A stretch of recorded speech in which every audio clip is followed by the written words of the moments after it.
এটা ছিল গত পর্বে আমরা আলোচনা করে ফেলেছি।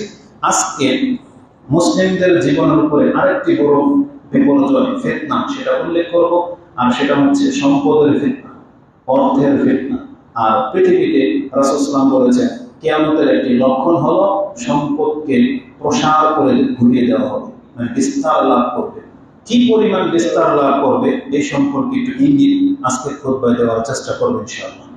কিতাবগুলোর মধ্যে থেকে একটা পর্ব করা হয়েছে মিন আলামাতিস সাআতি সুগরা কাসরাল মা।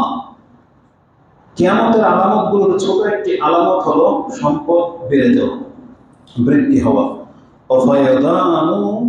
ফায়াদানুহু আলান নাস, এবং সেগুলো মানুষের হাতে হাতে পৌঁছে যাওয়া। তার মানে প্রায় অধিকাংশ মানুষ, এমনকি সকল মানুষই সচ্ছল হয়ে যাবে, সকল মানুষই সচ্ছল হয়ে যাবে। ইঙ্গিত যদিও পৃথিবীতে এখন আমরা ত্রাণ দিতে যাওয়ার গত একদিন আগে যখন গিয়েছিলাম বন্যা কবলিত এলাকাগুলোতে, এখনো বাংলার জমিনের অর্ধশত মানে অর্ধ হয়তো পরিবার আছে যারা একেবারে নিঃস্ব, যাদের জীবন দেখলে আপনি বুঝতে পারবেন যে তারা কতটা অসহায়।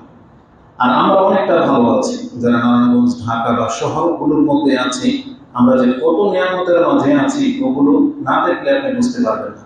এখনো বন্যা হয়ে গেছে 1 মাস আগে, এখনো ওখান থেকে পানি সরে এমন জায়গা আছে, তারা পানির উপরে আছে। কবে যেগুলো নিষ্কাশন হবে, কবে সূর্যের তাপ বাড়বে আর এগুলো শুকাবে, তারা সে অপেক্ষায় আছে।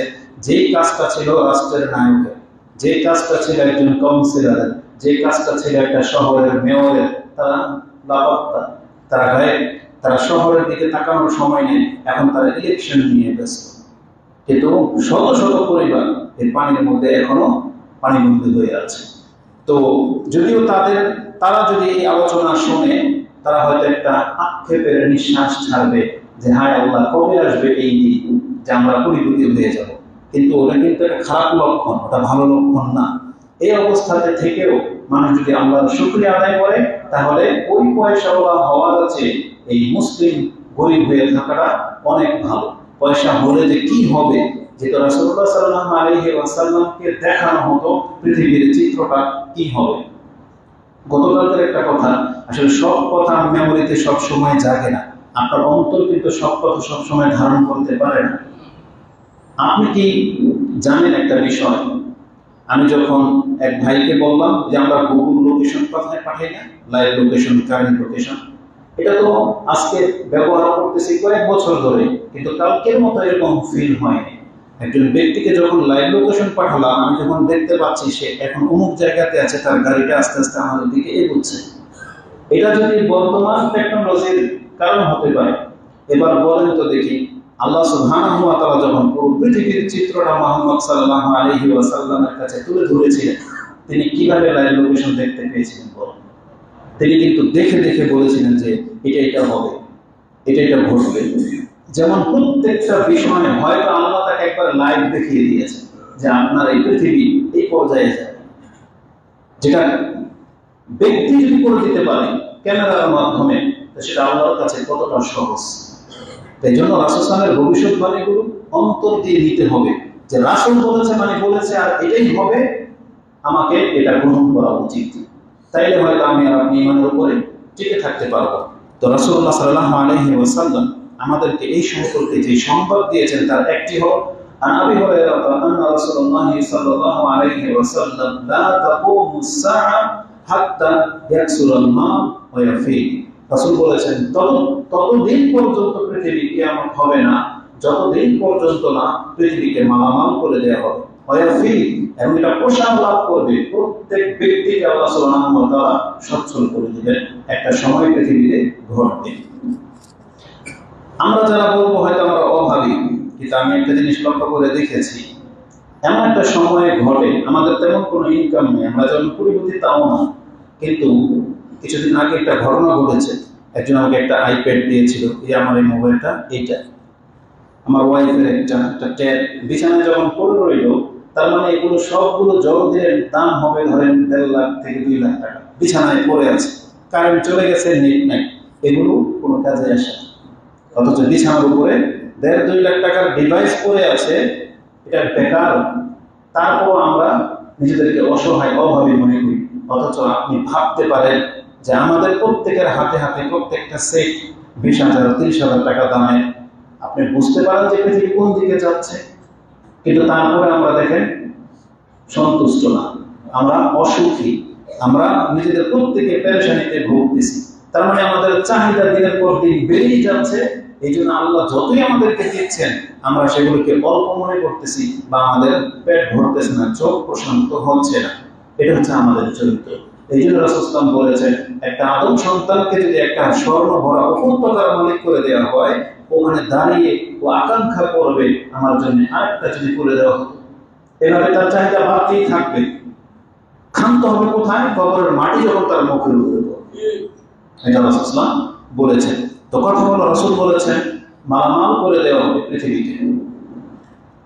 যতদিন না সম্পদ বিস্তার লাভ না করবে ততদিন পর্যন্ত কিয়ামত হবে না। এবং আপনার চোখের সামনে দেখতে পাচ্ছেন মানুষ কিভাবে দিন দিন পয়সাওয়ালা হয়ে যাচ্ছে। রাসূলুল্লাহ সাল্লাল্লাহু আলাইহি ওয়াসাল্লাম তিনি একটা এক্সাম্পল দিয়েছেন এই সম্পদ কতটা বিস্তার লাভ করবে। রাসূল বলেছেন, হাত্তা ইয়াখরুজা রাজুলু বিযাকাতি মালিহি ফালা ইয়াজিদু আহাদান ইয়াকবালুহা মিনহু।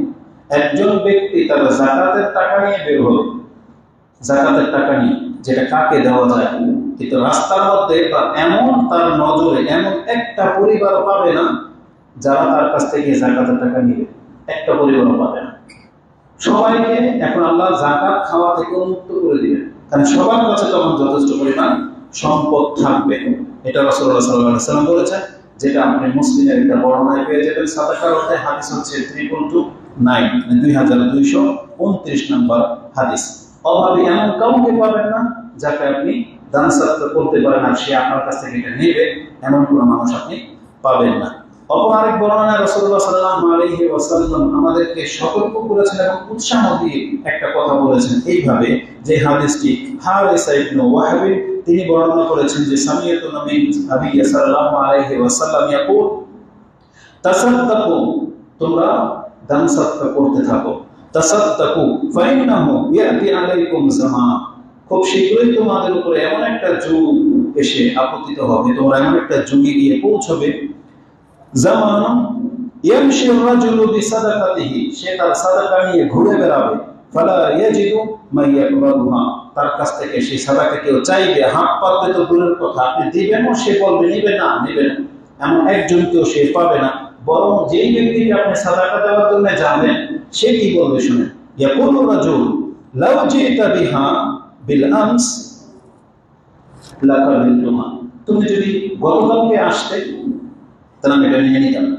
রাতারাতি মানুষের এতটা পরিবর্তন ঘটবে, সে বলবে যে তুমি গতকাল আসতে তাও এটা আমার প্রয়োজন ছিল, আমি নিয়ে নিতাম, কিন্তু আজকে এটা আমার প্রয়োজন নাই। সে বলবে ফাআম্মাল ইয়াউম, বরং আজকে ফালা হাজাতা লি বিহা, আজকে তোমার এই টাকা আমার কোনো প্রয়োজন। তার মানে আল্লাহ সুবহানাহু ওয়া তাআলা ব্যক্তিকে রাত দিন যত যাবে ততই এতটা বিপ্লব ঘটবে যে কেউ আর অভাবী থাকবে না। এটি ইমাম বুখারী রাহিমাহুল্লাহ তিনি তার কিতাবুস সাদাকাত অধ্যায় এনেছেন 1411, মুসলিমে হাদিসটি সাদাকার অধ্যায় রয়েছে 2227, ওটা ছিল 2229, এটা হচ্ছে 2227। এই হাদিস থেকে দুইটা জিনিস আমি আপনাকে নজরআন্দাজ করতে চাচ্ছি। এখানে দুইটা জিনিস স্পষ্ট। একটা প্রমাণ হয় যে সবাইকে আল্লাহ সুবহানাহু ওয়া তাআলা সচ্ছল করে দিবেন, সবাই ধনী হবে বা পয়সাওয়ালা হবে, কেউ কারো মুখাপেক্ষী হবে না। আরেকটা বিষয় হলো, কেউ যদি ঋণী থাকেন বা কেউ যদি কারো টাকা নিয়ে থাকেন, আপনি যদি কারো কাছ থেকে ধার নিয়ে থাকেন বা কারো আমানত যদি আপনার কাছে থেকে থাকে, অথবা কেউ এসে আপনার কাছে যদি আজকে হাত পেতে থাকে, তাহলে আজকেই সেটা দিয়ে দেন।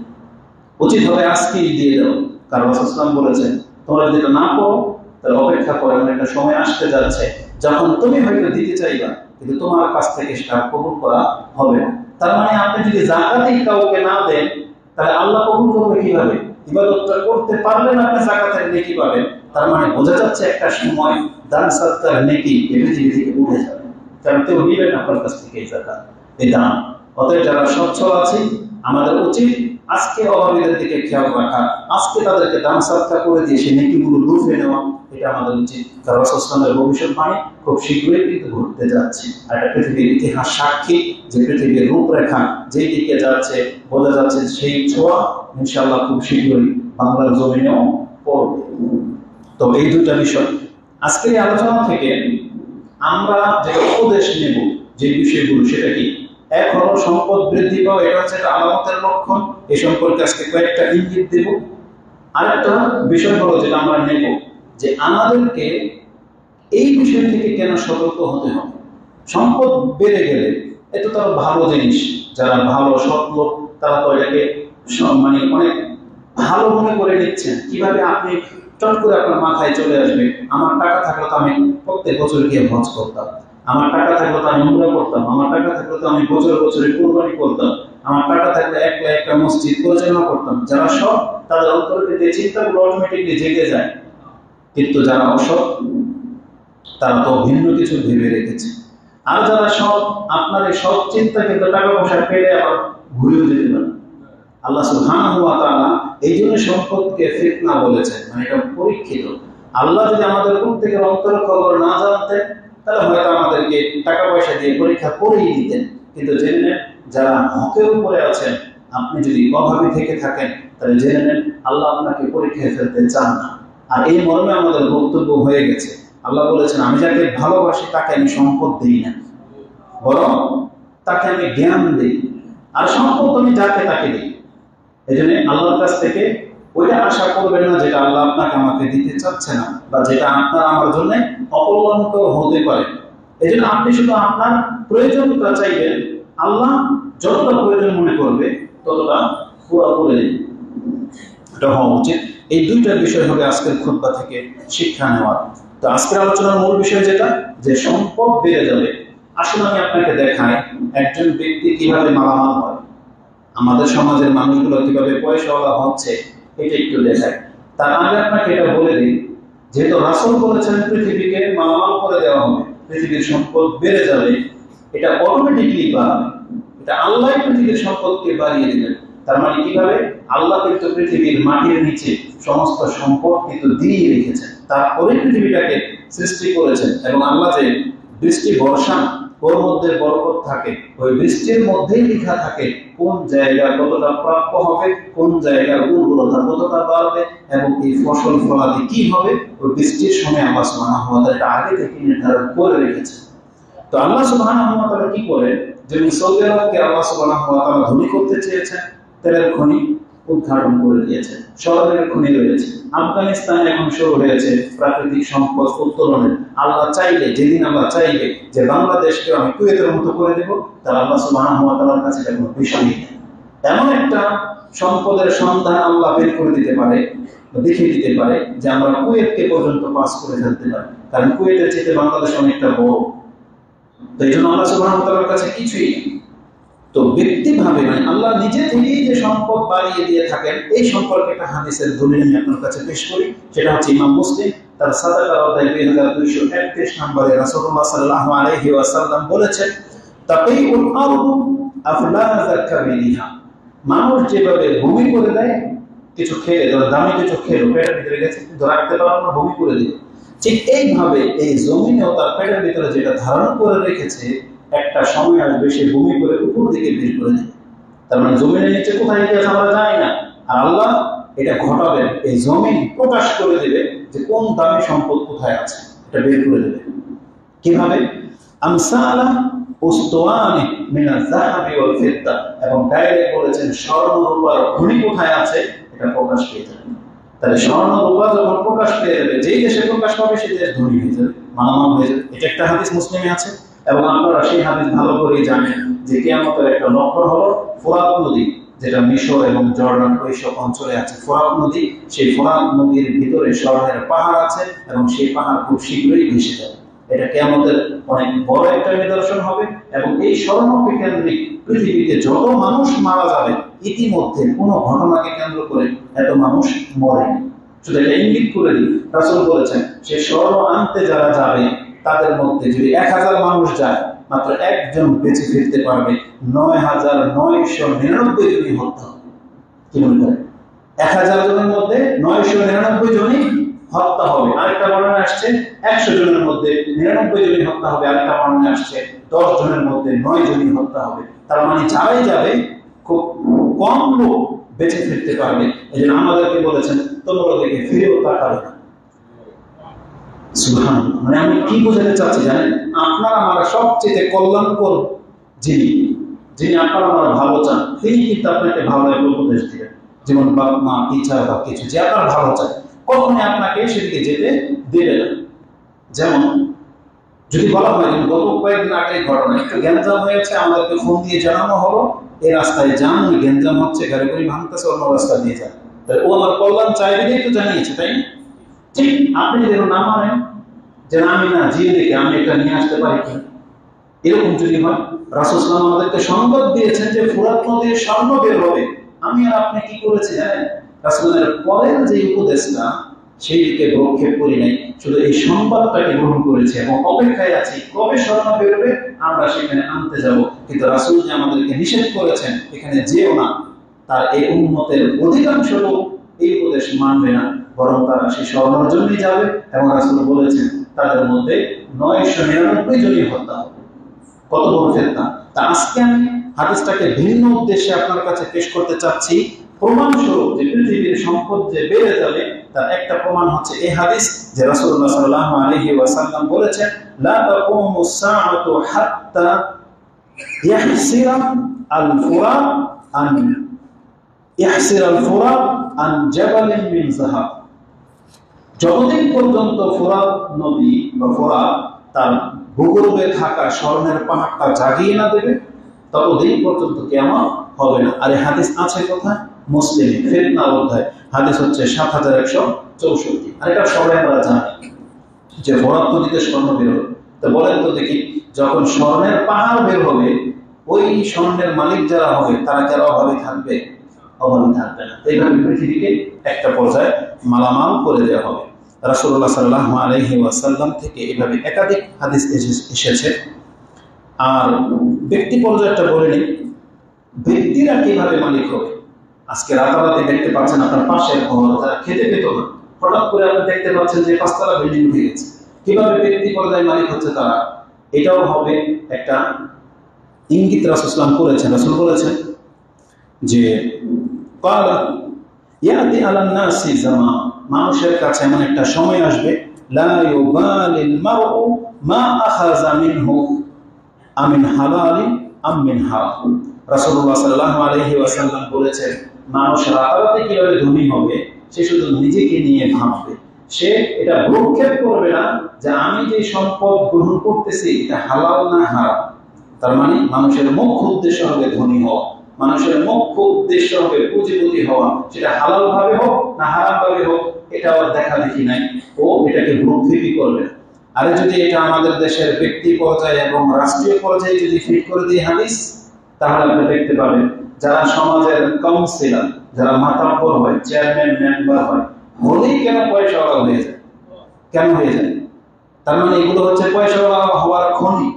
তারা মেম্বার হতে পারলে, চেয়ারম্যান হতে পারলে সে ভূমিদস্যু হয়ে যায়। অনেক কাজ নাকি তার হাতে, অনেক টেন্ডার নাকি পায়। মানে কি? কে দেয় তাকে এই টেন্ডার? কে তাকে বিচারক বানালো? তার মানে সে বিচারক হয়ে যায়, বিচারক হয়ে যায়, সে টেন্ডারবাজি দখল করে নেয়, বিভিন্ন স্পোর্টগুলোকে তার আন্ডারে নিয়ে নেয়, সেখান থেকে নাকি টাকা আসে। আচ্ছা, গাড়ির স্ট্যান্ড থেকে টাকা কেন আসবে? এটাও কি একটা টাকার খাত? এটাও কি হইতে পারে কোন টাকা পড়ে আছে? না। তাহলে আপনি যে গাড়ির স্ট্যান্ড থেকে মালামাল হয়ে যাচ্ছেন এগুলো সব হচ্ছে জুলুম। কারণ একটা অটোওয়ালা থেকে যদি আপনি 10 টাকা নেন তাহলে আপনি তার উপরে 10 টাকার জুলুম করবেন। আপনার কাছে 100 গাড়ির টাকা জমে প্রতিদিন, হয়তো আমরা যেটা শুনলাম মদনপুর স্টাইল নাকি প্রতিদিন কয়েক লাখ টাকা নাকি চাঁদা ওঠে। বুঝেন কিসের চাঁদা? এগুলো আপনি মুসলিমদের কাছ থেকে জুলুম করে টাকা নিচ্ছেন। যারা এর মধ্যে অংশ নিল এই প্রত্যেকটাই হারামখোর। রাসূল বলেছেন সে প্রত্যেকে গ্রহণ করবে, সেটাকে গণনায় নেবে না যেটা হালাল না হারাম। গত খুতবায় যখন এই উদাহরণগুলো ছোট ছোট উদাহরণগুলো দিচ্ছি, এক ব্যক্তি বলতেছে আপনি আলু পেঁয়াজের উদাহরণ দিলেন, তাহলে রাষ্ট্রের যে 100 কোটি টাকা চুরি করে নিয়ে রাষ্ট্র পালিয়েছে, একটা ডাইরেক্ট শেখ হাসিনা ওনার নাম নিয়ে বলবো, আওয়ামী লীগের নেতাগুলোর নাম নিয়ে বলবো, মেট্রো রেল থেকে কোটি কোটি টাকা লুটতারাজ হয়ে গেছে, তা এগুলো বলেন না? আমাদের কাজ কি ওগুলো? আমরা কোনগুলো চর্চা করি? আমরা তো মাঠে ঘাটে রাস্তাঘাটে যেগুলো দেখতে পাই সেগুলো আমাদের মেমোরিতে থাকে, ওগুলোর খবর তো আপনারা ভালো জানেন, বুঝেন না? তবে জেনে নেন, দুর্নীতি হাজার শত কোটি টাকা হোক আর 1 টাকা হোক, দুর্নীতি আল্লাহ তাকে ধরবে, আপনাকে ছেড়ে দিবে না। আপনি 1 টাকার কারণে ধরা খেয়ে যান। তো রাসূলুল্লাহ সাল্লাল্লাহু আলাইহি ওয়াসাল্লাম বলেছেন, ব্যক্তি পর্যায়ে মানুষ ধনী হয়ে যাবে কিভাবে? যে সে খাবে, মাল খাবে, কিন্তু এটা হালাল না হারাম সেটা বাপ বিচার করবে না। আমিনাল হালাল আমিন হারাম, সেটাকে হালাল ভাবে নিল না হারাম ভাবে নিল। যেমন গত আরেকটা পর্বে বলেছিলাম, ব্যাংকে যারা চাকরি করে তারা এটাকে হালাল মনে করে, ব্যাংকের চাকরিটাকে তারা হালাল মনে করে। এবং আমি অবাক হয়ে গেছি, ব্যাংকের এক ম্যানেজার, ঊর্ধ্ব কর্মকর্তা, সে তার ফেসবুকে স্ট্যাটাসের মধ্যে এত চমৎকার করে একটা ঘটনা লিখেছে, সে আমাদের প্রত্যেককে হারাম খোর বানিয়ে দিয়েছে। ভাই আমরা সবাই হারাম খোর, না হলে ব্যাংকে চাকরি করা হালাল, মানে লেখাটা এমন লিখেছে দুইটা একটা। যদি বলেন হারাম তাহলে আপনারা হারাম খোর, আর যদি বলেন না এমন যদি হয় তাহলে হালাল। এইভাবে তার মানে হারামকে হালাল করার যত রকমের পায়তারা আছে এগুলো তারা ট্রেনিং নেয়, শিখে, তারা এক্সাম্পল দিয়ে শিখে। তবে হালাল কোনোদিন হারাম হবে না, হারাম কোনোদিন হালাল হয়ে যাবে না, এটা জেনে নেন। তো রাসূল সাল্লাল্লাহু আলাইহি ওয়াসাল্লাম বলেছেন, ব্যক্তিরা হারাম খাওয়ার মাধ্যমে ধনী হয়ে যাবে। আরেকটা বর্ণনা নিয়ে নেন, যে হাদিসটাতে আছে যে সাদাকা নিয়ে ঘুরবেন আর আপনি কাউকে পাবেন না। এবং পরবর্তী আরেকটা হাদিস কি বলেছিলাম, যে মাটির নিচে যে কি আছে স্বর্ণ রূপেগুলো বের করে দিবে মাটি। ওই হাদিসের রাসূল কি বলেছেন জানেন? ফায়াজিউ আল কাতিল ফায়াকুল ফি হাযা কাতালতু, একজন খুনি সে স্বর্ণ সেই সম্পদ পড়ে থাকবে এবং সে কোনো না কোনোভাবে পেয়ে যাবে। সে রাস্তায় কেউ ফেলে রাখছে না, পড়ে আছে, ওটা বলা হয়নি, কিন্তু থাকবে, সে তার সামনে পাবে। যেই সম্পদের জন্য সে একজন মানুষকে হত্যা করেছে, যে সম্পদের জন্য সে রক্তের সম্পর্ককে ছিন্ন করেছে, যেই সম্পদের জন্য কেউ চুরি করেছে, ধরাকে হাত কেটেছে, তাদের প্রত্যেকের ঘটনা এখানে আছে। তার মানে মানুষ সম্পদের জন্য হত্যা করে, সম্পদের জন্য ভাই ভাইয়ের সম্পর্ক নষ্ট হয়ে যায়, সম্পদের জন্যই মানুষ চুরি ডাকাতি করে। এইভাবে মানুষ রাতারাতি ধনী হয়ে যাচ্ছে। এই হাদিসের মধ্যে একটা নুকতা হলো, সম্পদ এতটা বেড়ে যাবে সেই দিন ঘনিও যে সম্পদের কারণে কাউকে হত্যা করতো, ডাকাতি করতো। এই যে গত 2 দিন আগের ঘটনা, ত্রাণ দিয়ে যখন আসলাম আমাদের এক ভাইকে মগলপুরে ছেড়েছে রাত 1টায় 2টায়, সুবহানাল্লাহ, আমি ওর মেসেজ পেলাম 4:30টায়। ও রাতের 2টা বা 1:30 থেকে 4:30 পর্যন্ত মগলপুর ইসলামী বসা একটা অটো তাকে নতুন করা পর্যন্ত নিয়ে আসে। কেন? ডাকাতের ভয়। ডাকাতের ভয়ে যদি 2024 সাল কিয়ামত হয়ে যাবে আর কিছুদিন পরে, এখন পর্যন্ত যদি বাংলার মুসলিম সে ডাকাতের ভয়ে ঘর থেকে বের হতে না পারে, রাস্তায় চলতে না পারে, তাহলে আমরা জাহেলিয়াত থেকে মুক্ত হলাম পরে। অথচ রাসূলুল্লাহ সাল্লাল্লাহু আলাইহি ওয়াসাল্লাম আজ থেকে 1500 বছর আগে আরব দেশকে স্বাধীন করে রেখে গেছেন। 1500 বছর পর্যন্ত তারা নিরাপত্তার সাথে চলাফেরা করতেছে। ইসলাম তাদেরকে কতটা সম্মান দিয়েছে, আর আপনি বলছেন আপনি মুসলিম, অথচ মদনগঞ্জ থেকে মদনপুর পর্যন্ত একটা মাত্র রাস্তা, একজন ব্যক্তির মাথা ব্যথা কেন নাই যে ওদেরকে ধরতে পারবে, সবগুলোকে ছুরিতে চড়ানো হবে? কেন করা হয় না? এটা খুব ইমিডিয়েটলি এটা সিদ্ধান্ত নিতে হবে। এই রাস্তার মধ্যে যারা বসবাস করেন, এটা নিরাপত্তা রাস্তা হিসেবে ঘোষণা করতে হবে। যাদেরকে পাওয়া যাবে একটা রাস্তা ছাড়া যাবে না। আর এই পদক্ষেপ আপনাদেরকে নিতে হবে। আপনারা ভাববেন না যে রাস্তা আমরা ব্যবহার করি না, এটা ভাববেন না আপনারা, এটা আমাদের রাস্তা। এই মদনপুর পর্যন্ত যারা বসবাস করেন তাদের উচিত হবে এই এলাকার নাম নিলে যেন সে বিশ্বাস নিতে পারে প্রশান্তির সাথে। আতঙ্ক কেন থাকবে? বিষয়টা আপনি হালকা ভাবে কেন নিচ্ছেন? যে একজন ব্যক্তি অটো দেখা যায় তার এখানে পোস্ট দিয়ে দেওয়া হয়েছে, বলছে তাই 2 দিন আগের ঘটনা। তো এই ব্যক্তি কষ্ট করে খায়, অটো চালায়, কয় টাকা ইনকাম করে, আর আপনি তার টাকা নিতে হবে মানে? আর আপনি বলতেছেন আপনি মুসলিম, আপনাকে সব বোঝাবি, আপনি নাকি বৈষম্য আন্দোলনের পক্ষে, নাকি আপনি বলে জালিম সরকারকে উৎখাত করেছেন, আর একটা টাকাকে উৎখাত করতে পারেন না। আবার আমরা বললে বলেন আমরা নাকি বিরোধী করে দেখান। এগুলো কাদের কাজ? আপনাদের কাজ। এটা আপনাদের কাজ। যারা নেতাগিরি করেন এটা আপনাদের কাজ। আমরা কেন মাঠ মানব? দুঃখ এর চেয়ে লাঞ্ছিত জীবন আছে এই বন্দোবস্তের জন্য, যে এখন পর্যন্ত ঢাকা থেকে নাকি রাস্তায় এগুলো ব্রাহ্মণবাড়িয়া ওই চিপা চাপায় জঙ্গল জঙ্গলে হতে পারে। শহরগুলো যেগুলো হয় সিটি কর্পোরেশন হয়ে গেছে, সেখানেও নাটক থাকবে। ওগুলো তো আপনি মুসলিম, এগুলো কি মেনে নেওয়ার মতো? আর কিভাবে দেখাবো আমরা কতটা লাঞ্ছিতের মধ্যে আমরা আছি?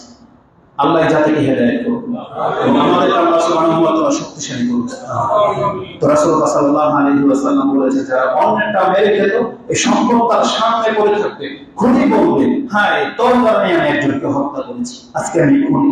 সম্পদ মানে যারা নিজের আত্মীয়তার সম্পর্ক ছিন্ন করেছে তারা বলবে, কোটি কোটি টাকার নিচে ঘুমিয়ে থাকবে, তখন ওরা আশেপাশে কেউ নাই, তখন বলবে সম্পদের জন্য আমি আমার ভাই, আমি আমার বাপ, আমার বোনদের সাথে সম্পর্ক নষ্ট করেছি। কিন্তু কোনো উপায় থাকবে না। চোর বন্ধুরা হাত কাটা গেল, বলবে আমার হাত কাটা গেছে চুরির কারণে, এই সম্পদের কারণে, আজকে আমার কোনো প্রয়োজন নেই। তো সম্পদ এত বেশি বৃদ্ধি পেয়ে যাবে। এই জন্য আমাদের মুসলিম ভাইদেরকে আমরা বলবো, আপনি যতটুকু মালিক হচ্ছেন হালাল ভাবে হওয়ার চেষ্টা করেন। দেখেন ইনশাআল্লাহ আজিজ, আল্লাহ আপনাকে খুব শীঘ্রই সচ্ছল করে দেবে, খুব শীঘ্রই সচ্ছল করে দেবে ইনশাআল্লাহ। কারণ আল্লাহ সুবহানাহু ওয়া তাআলা আমাদের দুনিয়াতে খাইয়ে পরে বাঁচিয়ে রেখেছেন, আল্লাহ আমাদেরকে জান্নাত দিতে চান। অর্থাৎ একটু ধৈর্য ধারণ করেন। আমাদের সাহাবায়ে কেরামরা তারা রুটি খেয়েছে, গাছের পাতা পর্যন্ত খেয়েছে, কেন? যাতে আমরা তাদেরকে অনুসরণ করতে পারি। আমাদেরকে হারাম ইনকাম করে কাচ্চি কেন খেতে হবে? কেন ডাল ভাতে আমাদের পেট যথেষ্ট হয় না? কেন? আপনি বিলাসিতা ছেড়ে দেন। আজকে কিছু করে যত রংভূমের মধ্যে আমরা মুসলিমরা জড়িয়ে পড়ি, এগুলোর মূলে হচ্ছে আপনার হারাম ইনকাম। আপনার হারাম ইনকাম বন্ধ হয়ে যেত, আপনার 10 লাখ টাকা মূল্য দেওয়া বন্ধ হয়ে যেত। কিন্তু আপনি হারাম ভাবে ইনকাম করেন তো, যেন আপনার কাছে টাকাই মনে হয়। কিছু হলে আপনাকে দামি দামি সেট লাগে, 1.5 লাখ টাকা দিয়ে একজন ব্যক্তি ওই যে 25 আলট্রা কিনেন, কেন? কি কাজ এগুলো আপনার? সব বছরই আপনাকে মোবাইল চেঞ্জ করতে হবে? আপনি হালাল ভাবে ইনকাম করে তারপরে কিনে দেখেন তো, তখন বুঝতে পারবেন যে সম্পদের কি মূল্য। যেন মুসলিমদেরকে এইভাবে লাগামহীন হয়ে যাওয়া উচিত না, বরং রাসূলুল্লাহ সাল্লাল্লাহু আলাইহি ওয়াসাল্লাম আমাদেরকে কঠিনভাবে নিষেধ করেছে। তো এই হাদিসটি ইমাম মুসলিম কোট করেছেন 2231 নম্বরে রয়েছে। সময় যেহেতু খুব দ্রুত পার হয়ে চলে যাচ্ছে, এখানে আরেকটি নোকতা বলে দিই। যারা নিজেদেরকে আহলে হাদিস দাবি করেন, সালাফি মানহাজের মনে করেন, কিন্তু আকীদা বোঝেন না, বিভ্রান্তিকর বক্তা চিনেন না। স্বর্ণের কথা যখন আসছে, আমি যদিও বলতে চেয়েছিলাম না, স্কিপ করে দিতাম, কিন্তু বিভ্রান্তি থেকে উঠে আসা এটা জরুরি। আমাদের একজন ভাই, একজন বক্তা কিছুদিন আগে বক্তব্য করেছিল, পেট্রোরোলা, যা তার বক্তব্যের ভাষা এগুলো। এ বলতেছে যে টাকা পয়সা, কাগজের টাকা এগুলো জায়েজ নাই, এগুলো ইহুদি নাসারারা আমাদের উপরে চাপিয়ে দিয়েছে। আর স্বর্ণ সব পদের ব্যাংকে রিজার্ভ করে নিয়েছে, একটা পর্যায়ে আমাদেরকে দেউলিয়া করে দেবে। এর থিওরিটা তো চমৎকার, কিন্তু আমি একটা জিনিস তখনই আমার মাথায় আসছে, আল্লাহ সুবহানাহু ওয়া তাআলা কোনদিন এই জাতির আলেমদের সাথে এমন করবেন না যে আমাদের আলেম বিচক্ষণ যারা, তারা কেউই এই বিষয়টাকে মাথায় নেয়নি আর এই বক্তা শুধু জেনে গেল, এটা হতে পারে না। কারণ আরব দেশের অনেক বড় বিজ্ঞ আলেমরা এখন পর্যন্ত বেঁচে আছে এবং তারা খুব সূক্ষ্ম জিনিসগুলোকে ফাইন্ড আউট করে, খুব সূক্ষ্মভাবে বিচার বিশ্লেষণ করে। নাহলে আমেরিকার মতো সুপ্রিম পাওয়ার সৌদি আরবের নিয়ে কথা বলতে চিন্তা ভাবনা করে কথা বলে কেন? কারণ তাদের মতো বিচক্ষণ লোক আছে। তো তারা যখন কাগজের টাকাকে সাপোর্ট করতেছে, নিয়েছে, তার মানে এটা আপনার জন্য হারাম কিছু না। আর আমেরিকার এত বড় ক্ষমতা হয়নি যে পুরো মুসলিমটাকে ধোঁকা দিয়ে সমস্ত সম্পদ কুক্ষিগত করে রেখে দিলে। বরং আমাদের কাছে হাদিসের জবাব আছে, এই স্বর্ণ আমেরিকা রিজার্ভ করে রাখুন না, একদিন ওদেরকে পুরো সমুদ্রে ফেলে দিতে হবে। কেন ফেলে দিতে হবে? কারণ আল্লাহ সুবহানাহু ওয়া তাআলা মুসলিমদের জন্য স্বর্ণের পাহাড়কে বের করে দিয়েছেন। আর প্রত্যেকটা হাদিসের মধ্যে স্বর্ণের কথাই আছে যে স্বর্ণ রাস্তাঘাটে পড়ে থাকবে, নেওয়ার মতো কেউ থাকবে না। আপনি আমেরিকাকে বলেন কত পারে স্বর্ণ রিজার্ভ করুন, একদিনে ঘটনা ঘটবে পেঁয়াজের মতো, আলুর মতো। যেভাবে অসাধু ব্যবসায়ীরা পেঁয়াজকে রিজার্ভ করে রেখে দেয়, একটা পর্যায়ে ব্যস্ত মানুষের পৌঁছে ঠিক তাই হবে। ওদের সমুদ্রের নিচে যে স্বর্ণের গোডাউন আছে, আজকে তো লাখ টাকা ভরিতে পৌঁছে দিয়েছে। এমন একটা সময় আসবে কোন মুসলিম ওদের কাছ থেকে 1000 টাকা দিয়ে স্বর্ণ ভরি কিনবে না, ইনশাআল্লাহ কিনবে না। তাই জন্য ধোঁকা খেয়ে যায়। মুসলিমদের মধ্যে এখনো বিচক্ষণ আলেমরা আছে এই জন্য বাক্যরূপ ব্যক্তিদের কথায় আপনি ধোঁকা খেয়েছেন না। অবশ্যই সালাফি আলেমরা আমাদেরকে সব বিষয়ে সতর্ক সাবধান করেন। আর এই বিষয়টা যদি এতটাই গোলাপে হতো যে পুরো মুসলিম বিশ্বটাকে ওরা ধোঁকা দিয়ে টাকা ধরিয়ে দিয়েছে, স্বর্ণ নিয়ে চলে গেছে, আপনি বিভ্রান্তিতে পড়েন না, এই বিভ্রান্তিতে পড়েন না। এটা ছিল একটা ছোট্ট একটি নোট। আল্লাহ সুবহানাহু ওয়া তাআলা বলেছেন যে এই জমিনের মধ্যে সম্পদ বৃদ্ধি করে দেওয়া হবে। এবং আমি আমার মূল মেসেজ যেটা সতর্কবাণী সেটা আমি আপনাকে তুলে দিই। তবে আরেকটা নোক্তা বলে দিই, সম্পদ আবার কিভাবে বেড়ে যাবে, কতটা বেড়ে যাবে তার আরেকটি নোক্তা নিয়ে নেন। ওই হাদিস শুনেছেন না যে রাসূলুল্লাহ সাল্লাল্লাহু আলাইহি ওয়াসাল্লামকে জিজ্ঞাসা করা হয়েছিল ঈমান কি, ইসলাম কি, ইহসান কি, এবং বলা হয়েছিল কিয়ামত কবে হবে। হাদিসে জিবরিল, যেটা বুখারীতে 50 নম্বরে পেয়ে যাবেন।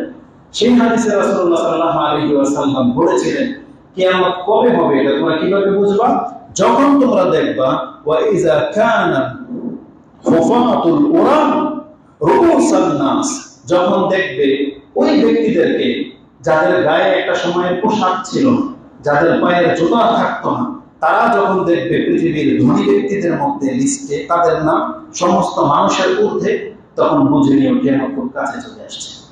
তার মানে যারা একেবারে নিঃস্ব ছিল তারাই পৃথিবীর মধ্যে সবচেয়ে ধনী ব্যক্তি রূপান্তরিত হয়ে যাবে। এটা রাসূলুল্লাহ ইঙ্গিত করেছিলেন, যেটা আপনি বুখারী এবং মুসলিমে পেয়ে যাবেন। বুখারীতে হাদিসটি তাফসীরে সূরা লুকমানের শেষ আয়াতের তাফসীরে পাবেন। হাদিস হচ্ছে 4777 এবং মুসলিমে হাদিসটি 5 নম্বরে রয়েছে। এবং এটার ব্যাখ্যা কি, যে তারা মানুষের মাথার তাজ হয়ে যাবে, মানে উপর হয়ে যাবে, সেটার ব্যাখ্যা রাসূলুল্লাহ বলেছেন ওয়াইজা তাতাওয়ালা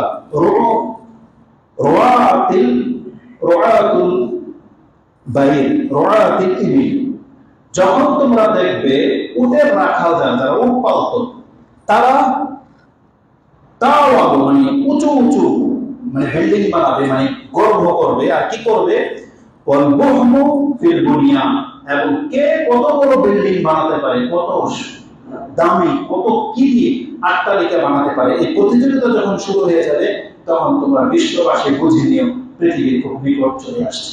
আজকে আরব দেশগুলোর কথা তুলনা করুন, এখানে উটের রাখাল, উটের পালক বলতে আরবদেরকে বোঝানো হয়েছে। আরব জাজিরাতুল আরব বা আরব পুরা জাজিরাত স্টেটটাকে নিয়ে নেয়, আরব গালফটাকে নিয়ে নেয়। তার একটা সময় বকরি পালতো, এই উটই পালতো। আজকে পৃথিবীর সবচেয়ে দামি উঁচু বিল্ডিং তাদের মুখের মধ্যে রয়েছে। কে কার থেকে বেশি বানাতে পারে, এগুলো ইঙ্গিত বহন করে রাসূল বলেছেন পৃথিবীর মালামাল হয়ে যাবে এবং পৃথিবী খুব শীঘ্রই ধ্বংসের দিকে চলে আসতেছে। এখন আমাদেরকে কি শিক্ষা নিতে হবে, এই উপদেশ ছিল মূল, কিন্তু অনেক লম্বা হয়ে গেছে আজকের আলোচনা। যদি সবগুলো বলতে চাই অনেক বিলম্ব হয়ে যাবে। ইনশাআল্লাহ নেক্সট খুতবায় আমরা সেটা আলোচনা করব। শুধু এখানে আপনাদেরকে একটি ইঙ্গিত দিয়ে দিই, আল্লাহ সুবহানাহু ওয়া তাআলা আমাদেরকে সতর্ক সাবধান করে দিয়েছে যে দেখো এই সম্পদ হচ্ছে ফিতনা। তোমরা ওই উঁচু বিল্ডিং এর দিকে তাকাও না, ওটা তাকালে তুমি শান্তি পাবে। এই ফিতনা তোমাকে ছেড়ে যাবে, তুমিও ঠিক এই টাকা পয়সার মালিক হওয়ার জন্য হালাল হারাম ভুলে যাবে, তুমি এর মধ্যে পতিত হয়ে যাবে। এটা আমাদেরকে আল্লাহ সুবহানাহু ওয়া তাআলা সতর্ক সাবধান করেছেন। ইন্নামা আমওয়ালুকুম ওয়া আওলাদুকুম ফিতনা ওয়াল্লাহু ইনদাহু আজরুন আযীম। আর আল্লাহ শেষে বলে দিয়েছেন তোমার রবের কাছেই মহা পুরস্কার তোমার জন্য রাখা আছে। অতএব তুমি সম্পদের ফিতনায় পড়ো না। এটা রাসূলুল্লাহ সাল্লাল্লাহু আলাইহি সাল্লামকে আল্লাহ আমাদেরকে কোরআনের মাধ্যমে জানিয়েছে। রাসূলুল্লাহ সাল্লাল্লাহু আলাইহি ওয়াসাল্লাম বলেন, কেন আজকের এই বিষয়টা আপনাকে জানতে হবে যে সম্পদের মালিক হওয়া তো ভালো জিনিস, এটা ফিতনা কি? রাসূল বলেছেন প্রত্যেকটা জাতির বিপর্যয়ের কোনো না কোনো কারণ থাকে। রাসূল বলেছেন আমার উম্মতের বিপর্যয়ের একটা কারণ হলো, বা সবচেয়ে মুখ্য কারণ হলো সম্পদ। বিগত সব জাতিকে আল্লাহ সুবহানাহু ওয়া তাআলা কিছু না কিছুকে দিয়ে পরীক্ষা করেছেন, ওদেরকে ধ্বংস করা। যেমন শুআয়ব আলাইহিস সালামের জাতিকে ওই একটা উট দিয়ে পরীক্ষা করা হয়েছে। সেই উটকে কেন্দ্র করে এদের সবগুলো কিন্তু হালাক করে দেওয়া হয়েছে। ফেরাউনকেও রাজত্ব দিয়ে পরীক্ষা করা হয়েছিল। তেমনি প্রত্যেকটা জাতিকে ধ্বংস করার কিছু না কিছু সাবাব আল্লাহ তাদেরকে রেখেছিল। তো এই উম্মতে মুহাম্মদী ধ্বংস হয়ে যাওয়ার কি আছে? রাসূল বলেছেন ইন্না লিকুল্লি উম্মাতিন ফিতনা, প্রত্যেকটা জাতির পরীক্ষিত কিছু বিষয় থাকে।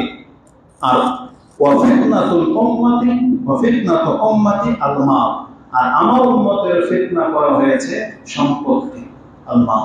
এই সম্পদের কারণে আজকে অধিকাংশ মুসলিমরা বেঈমান হয়ে যায়। আজকে অধিকাংশ মুসলিম তার ধর্ম ছেড়ে দিয়েছে শুধু সম্পদের কারণে। রাসূলুল্লাহ সাল্লাল্লাহু আলাইহি ওয়াসাল্লাম সম্পদকে ফিতনা বলেছেন, যেটা পাওয়ার জন্য আজকে আমরা যেভাবে প্রতিযোগিতায় নেমেছি, যে আমরা আল্লাহ সুবহানাহু ওয়া তাআলার বিধানকে পর্যন্ত উপেক্ষা করতে দ্বিধা করি না। এটা ছিল আজকের এই খুতবার সতর্কবাণী। ইনশাআল্লাহ ধাপ বাই ধাপ আমরা সেটা আলোচনা করব। এই হাদিসটা আপনি পেয়ে যাবেন ইমাম তিরমিজি রাহিমাহুল্লাহ, তিনি তার কিতাব যুহুদের মধ্যে উল্লেখ করেছেন।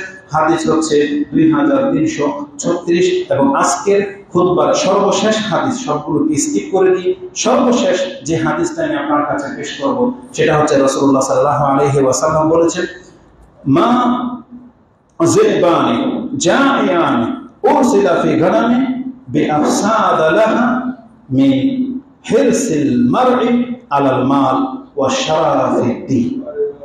রাসূলুল্লাহ সাল্লাল্লাহু আলাইহি ওয়াসাল্লাম বলেছেন, অর্থ সম্পত্তির লোভ একটা মানুষকে কতটা ক্ষতি করে এই হাদিস থেকে আপনাকে বুঝতে হবে।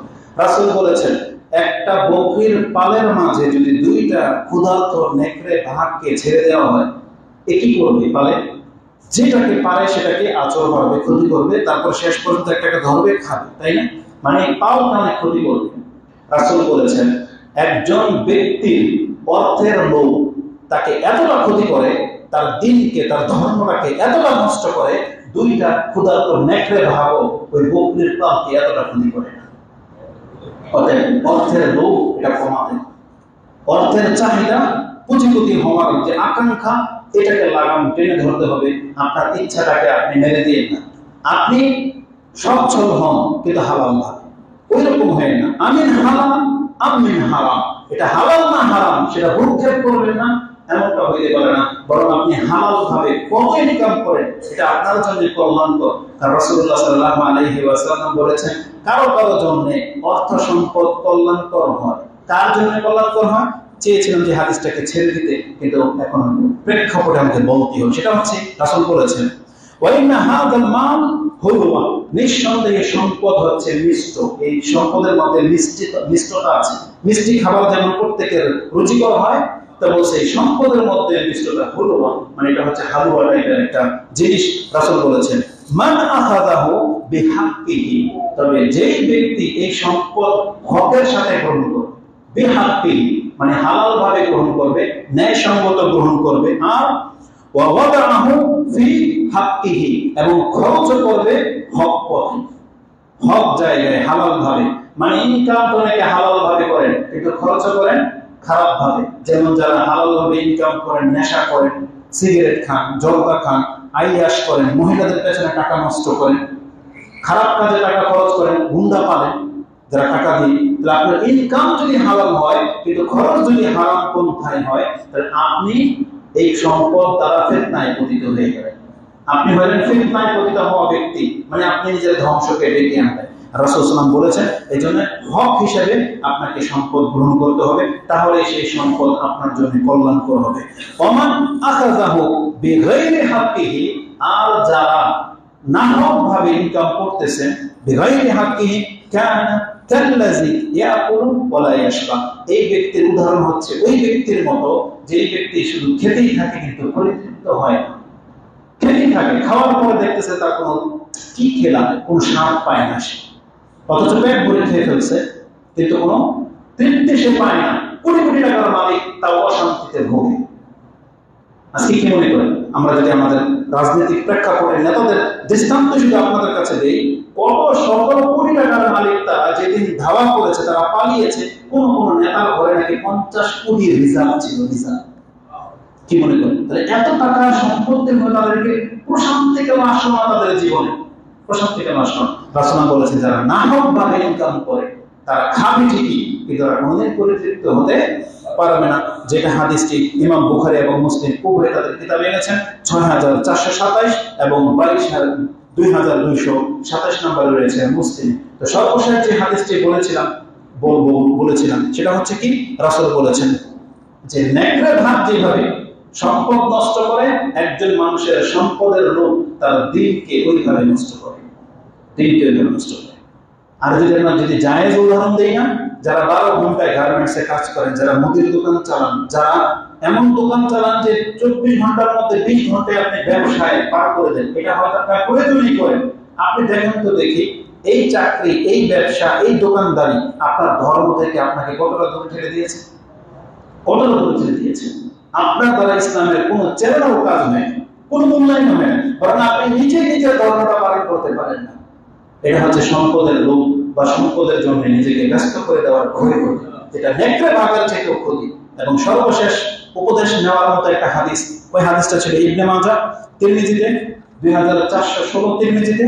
এখন সর্বশেষ যে হাদিসটি দিয়ে খুতবাটা শেষ করে দিব, যেহেতু অনেকে দাঁড়িয়ে আছেন, সেটা হচ্ছে এই, রাসূল সাল্লাল্লাহু আলাইহি ওয়াসাল্লাম বলেছেন, ইন্না আউওয়ালা মা ইউনতিনু মিনাল ইনসান, কবরের মধ্যে, বডির মধ্যে একটা মানুষের সবচাইতে প্রথম যেই জিনিসটা ক্ষতি হয়, যেই জিনিসটা নষ্ট হবে, সেটা হচ্ছে মানুষের পেট।